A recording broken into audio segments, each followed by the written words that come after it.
everyone, it's me Holly. Welcome back to another video. In today's video I'm going to be giving some advice on revision because we are now in exam season, and one of the main parts of exam season in my opinion is being able to revise effectively, especially since we are being asked questions and being tested on how well we can remember things. So yeah, our memory works best when we are rehearsing and revising and shifting all of the information we've been taught, shifting that into our long-term memory. So yeah, I'm going to give you some things that I find help me, and especially if you're like a year 11 who, you know, GCSEs are one of the first big exams that you're going to sit. Most likely you're still trying to like refine and find the things that work best for you. I'm in my first year of uni and I'm still using the same sort of techniques that I was using in my A-levels. I think for GCSEs I was still discovering new things and ways to revise, but yeah, that is, I've got the advice here to give you, and yeah, let's just get into the video. So the first thing is that in a revision plan and the ways you revise, I have 3 things which I think are important focuses for when you're revising, and that's rehearsal, recall and practice. 3 things that I'm always trying to focus on when I'm trying to find ways to revise.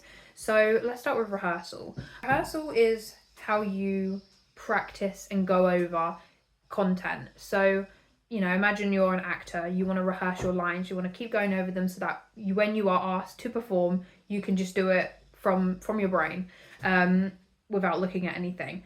So yeah, for rehearsal, I find flashcards are important for me. You know, just quick fire, you know, 5 minutes a day, just something that's easy, but they're making you think. Because flashcards, I think I had about 30 flashcards on one of my modules for psychology. And I think that took me about 20 minutes to get them all done because it was like more of a bigger set of flashcards. But if you make like 15 flashcards, it's something for me when I'm thinking about what do I want to be my way of rehearsing something, always choose something that's quick and easy and also maybe fun. I know on Quizlet, I hate that they have a Quizlet Plus because there's so many good there's so many good things on there to help you. That's like a fun way. They have games and stuff on there that help you revise. But I know like buying Quizlet Plus is not something that people probably want to do. I don't want to do it, but sometimes I do consider it. If you can find just a fun way to rehearse something, you know, maybe even filming videos discussing a topic to yourself. I enjoy doing that sometimes. Just little things that just are fun and that you are quick and easy to do, and just a way to keep up the knowledge. Because another important thing for memory is being able to repeatedly do something, a repeated rehearsal. Another important aspect of rehearsing is making it spaced out. Another part of revising would be making the resources as well. I know a lot of people might feel like got to make all these resources, but it's not until you finish them that you're actually being able to revise. But in my head, I find, you know, making mind maps, making flashcards, that is also a revision technique in itself because you're going over the content to make questions. That's why I find flashcards my favourite, because you are kind of writing questions in the flashcard. But mind maps I also really enjoy.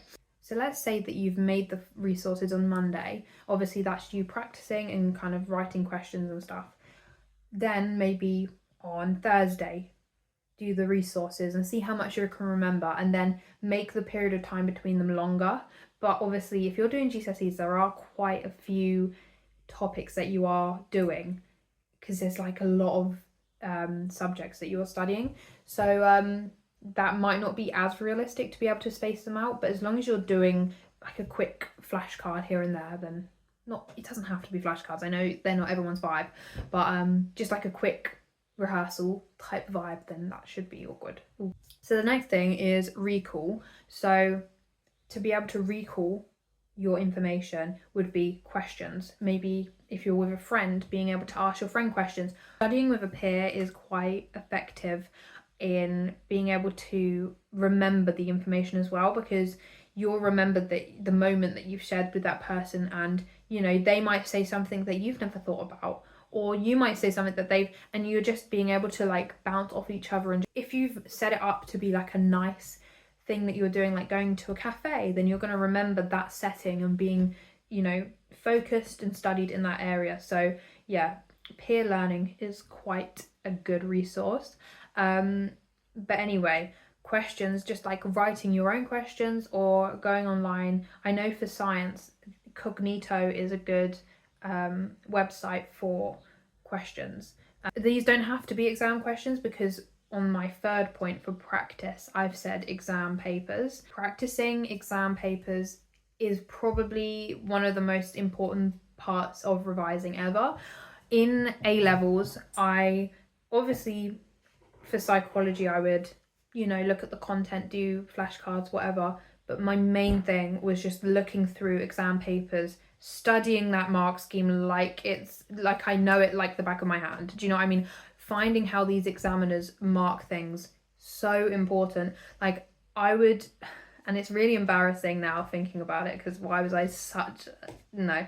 But I remember I had an exam paper given back to me by my psychology teacher in A levels, and I remember looking at it and thinking, no, I actually probably should have got a mark for that, just because I had really been like over analysing these mark schemes from previous years, and I was like, I don't think that's right. And he ended up taking it back and having a look. But I think I did end up getting more marks, but that was for like just like a in-class test. But yeah, if you know that exam and how those examiners would mark that exam, you are going to find it so much more easy going into an exam hall to sit a new paper. Exam paper that you're going to sit in your real exam, that is the most unexpected aspect of doing an exam. And obviously humans thrive over knowledge and having schemas over how to do things, the mental framework of how things work. We work best like that. But we're going to be presented with a whole new piece of information, all these new questions that you've not been able to practice. You've been able to look at the content and like kind of do similar questions in previous years, but you're not, they can throw anything. They can do anything. They can write questions in the most weirdly worded way and have you have to discover what the hell they're trying to ask you. So if you've been able to look at previous year's papers and just see how sneaky they can get with the wording, you know, a lot of the time they do use similar style questions as well. So although it may not be on the same topic, you could see a question that's got a similar wording and you can remember how to structure that answer. Structure, again, structuring, how to structure questions is so important, especially if you're doing essay-based exams. It's so much easier if you know how many marks you can get per point. I feel like a lot of teachers do focus on that as well, so that is quite good. But yeah, being able to know an exam paper and feel comfortable as you can when going into that exam hall, that's something that really helped me as someone who I'm an anxious person, but when it came to exams, I never got too worried, just because I put a little bit of time into getting my brain ready for what an exam paper would look like. And I think a main part of that was looking at past papers. There are a lot online, so just Google your exam board and what paper you'll be taking. But yeah, I will never stop recommending doing exam papers. It's just the most important thing to do. They're my 3 things for actually revision techniques. Obviously, like, there's many techniques that I probably haven't mentioned, but you know, basically just make sure you've got something to rehearse, recall and practice, and then you should be okay. When it comes to revision timetables, please don't feel pressured into doing them. I struggle with them, but I do know how important they are. I'm someone with a very contradictory brain, where I need structure and I need routine, but I can't follow them. For me to not be overwhelmed, I need to have some sort of structure in my life, but I hate them. Like, it's wild it's wild and something that I'm still working on to this day, just in general aspects of life. But when it comes to a revision timetable, I couldn't really ever follow it, and it was quite disheartening when I couldn't, because you would see the stuff that you should have done, that you've told yourself you should do, and then you're like, well, I didn't do that, so now I feel bad about it. So what I found worked for me was to do a to-do list at the start of the day when you've woken up and you just know how you feel and how much you can get done. Different days we have different mental capacities and how much we want to bother with things, and you know, our moods fluctuate so much. And maybe one day you wake up after writing a 5 subject revision list, and then you wake up and think, I literally, like, my mind is gone, I'm not focused, I'm going to procrastinate all of today. And then it just makes it worse with the added pressure. Sometimes I do write my to-do list the night before, but I think mainly the best way would probably, when you've woken up, you know what you are willing to be able to do. But also make sure you are aware of what you need to get done before your exam. Maybe if you have like a specification list, I would always be checking the psychology A-level specification list, which you can find online, which has every single topic that I was doing. And I would just see what was my most important thing to focus on, and just make sure, like, you know, if one day I woke up and I only was able to do like the psychopathology topic, I'd be like, okay, well, let's just try and think of what else I need to get done. And it was literally like, maybe if I only did one topic one day, maybe the next day I woke up with a little bit more motivation and I'll try and do an extra one. Giving yourself breaks are too important to miss them out. Like, if you think about it, when you're doing a day at school, you're gonna have a break. You're gonna have actually, my school actually ended up removing breaks, but we have a lunch, so let's just take that as a break. So you've got a lunchtime, so you know that it's important to break up your day with, you know, maybe an hour to do, you know, just whatever you want to do. So my favorite way to revise is to have like a 20 to 30 minute revision session, and then break that up with like a 5 to 10 minute break. But a thing that really motivates me is having a reward in that break. So for example, if I spent 25 minutes looking at a psychology module, I would say, okay, when it gets to my 10-minute break, I'm going to watch 10 minutes of this show that I want to watch. I've recently got into Formula One. It's a random turn of events. The way I would motivate myself to get through part of my revision was to say, I'll watch Drive to Survive when it gets to my break. So yeah, just rewarding yourself is so important as well. It really does make you more productive if you're going to get something out of it at the end, because it can feel very like, I feel like revision it's a lot on you, and you're the one that has to make the decisions and do it for yourself. There's no one pressuring you. There's no one that's gonna, you know, you're gonna get congratulated if you do well, whatever, but like, it mainly is coming from you, so you need to be the one to be that motivator as well. I hated it when people said, just go on a walk. Just go on a walk. I used to hate when people say that, because I'm like, a walk is going to do nothing for me.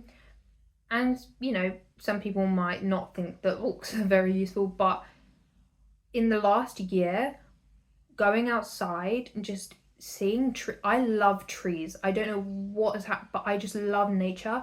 Just walking around clears my head incredibly well, especially if you're listening to music or even just listening to the birds. Like, being outside is very good as well. So give yourself time for that, and plan things with friends. Make sure you're still sticking to what you want to do as well, because you don't want your life to be taken over by revision. Because at the end of the day, like, this is your life, and this is how you want to live your life. So it doesn't have to be so linear how you think about your life at this period of time. I know it can feel very like, oh, I'm just gonna have to get through this time of my life, and the exams, as soon as the exams are done, I'm gonna live again. But I've had a lot of time you know, with A levels, and especially recently where I've said, okay, when I get to this point of my life, I will start to live again. And then I just sat down one day and I just thought, why am I not living now? Like, this is still life. Why am I getting so caught up in something? You know, just exams are important. They're super important, and it's a big stress to have on your life. But at the end of the day, you've got to have time for yourself, and you've got to prioritize yourself over the exams. Like, if revising a lot and hours and hours and hours and hours on end makes you feel good, then by all means go for it. As long as you are making the decisions and feeling good about it, that's all you should do. Finally, I want to talk about music, because for GCSEs, no, do not even put a song on around me. But recently, I have started playing this focus music, and it's this like ADHD hyper focus music. I don't have ADHD, but it came up when I searched up focus music. So I've played it for about 2 years, since, I don't even know, maybe a year, maybe it wasn't 2 years, but I've played it consistently for a while now, every single time I revise. And when I tell you it, I get locked in with revision. When I play this song, it's just like it's like binaural beats. When I play it's just frequency. When I play it, I'm focusing because my brain has associated this music with revising. So if you have a specific playlist you always play when you're revising, that's also really good as well, because your brain knows that is your time to revise, your time to focus. I also have a playlist when I was in year 13 and I was doing like private study. We had a private study period. I would play this album by Matt Maltese, I think.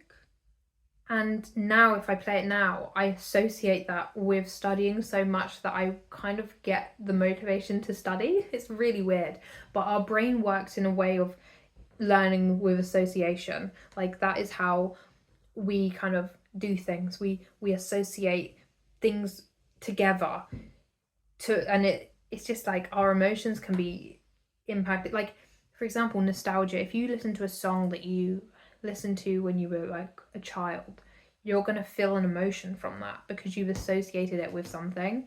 So yeah, I would say definitely, if you are struggling to revise, or to get focused, I think that's more of a way to put it. If you're struggling to get focused, just try and like have a specific sound, even just white noise, just something, or maybe eat the same food, just something in your life which is the same every single time you want to revise. Then you'll start associating feeling focused and revising with that thing. So if you need to force yourself to be focused, just making that environment, that focused environment for yourself, will be quite useful. So yeah, it's just about enhancing how we use our brain, because our brain is our brain's set up in a very crazy but interesting way.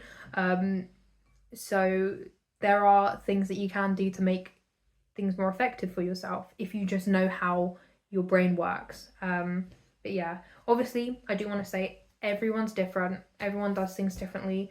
You know, I might have said something today that just will not work for you, but that's just because our brains are all different, and we have different ways to do things. But yeah, I'd definitely say just try and find, exam papers will always be amazing, even if you're not completing them, but just looking at the mark schemes and just studying the mark schemes, that also is great. But yeah, find what works for you, and hopefully my advice has been useful today. I will see you guys in the next video, and good luck if you have exams. But yeah, thank you. Bye.